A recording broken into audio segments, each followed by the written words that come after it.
Next up, man, like I said in the previous video, this is going to be such a fun fight, just like the last one. And Trevin Jones versus Javid Basharat. Now, we're seeing a whole new style of fighter coming into the UFC. And, even the Sadia fight that we saw Trevin Jones kind of losing the third round via the choke. I mean, look how good he was coming in on that fight. I just think Trevin Jones has been a guy that we really want to see so much from. The pride of Guam versus the pride of Afghanistan right here, if you will. I hope that his cardio really does prove to be better.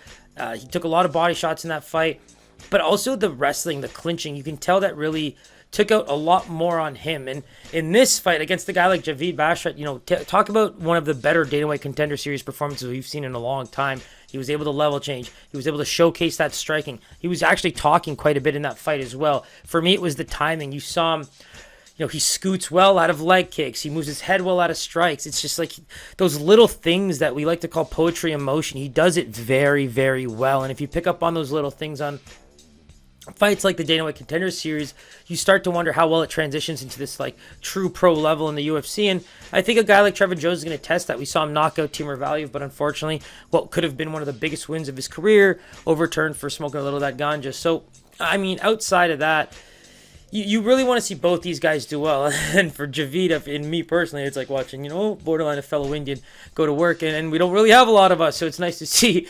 Javid kind of put on a performance. But unbiasedly speaking, it's going to come down to Trevin's cardio. I think that he can put up a fight from a striking perspective. I think that as long as he stays in the moment, finds his shots, utilizes the power over 3 rounds, he has the opportunities here to win this fight. I've seen him working very hard on the athleticism, the cardio. So that's what he needs to be better at to be a better MMA fighter over 3 rounds. And I think we're going to see that version of him. It's just how good is Javid? How good is this striking that we're seeing? Because he went to town on the Dana White Contender Series. And so for me, I think this should be a pick'em, but I'm leaning Trevin Jones as a -130 from the Vegas eyes. I think that there's just not enough for us to judge Javid on, so maybe Vegas is going to take a little bit more into consideration from what we've seen Trevin despite that third round loss. But let's take a look here. Trevin Jones -130, so not really. Javid, opens the -138, now as high as a +150. Trevin Jones +105, jumps up to maybe 5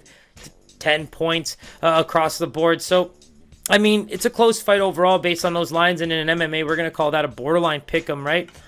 So I'm excited for the fight. In terms of best bets for both of these, I am not sure at all. I think Jackson Kirk as an over is something to consider, but with the version of the fighters that we're hoping to get in all 4 of them, it's going to be a real fun fight. Or fun fights. So let's take a look at the next one, because I think we hope to continue that excitement, wouldn't you say?